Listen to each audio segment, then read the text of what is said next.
Supreme court ने enforcement directorate की जानिब से दिल्ली शराब मामले में बीआरएस लीडर के कविता की जानिब से दाखिल करदा अर्जी की समाअत 3 हफ्तों के लिए मुलतवी कर दी।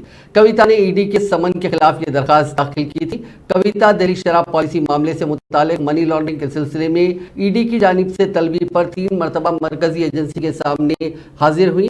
जस्टिस अजय रस्तोगी और जस्टिस बेला एम त्रिवेदी पर मुश्तमिल बेंच ने उनकी अर्जी की समाअत की। सीनियर वकील कपिल सिब्बल और विक्रम चौधरी ने कविता की तरफ से बहस की। कपिल सिब्बल ने सवाल किया कि जब कविता मुलजिम नहीं है तो उन्हें पूछताछ के लिए कैसे बुलाया जा सकता है।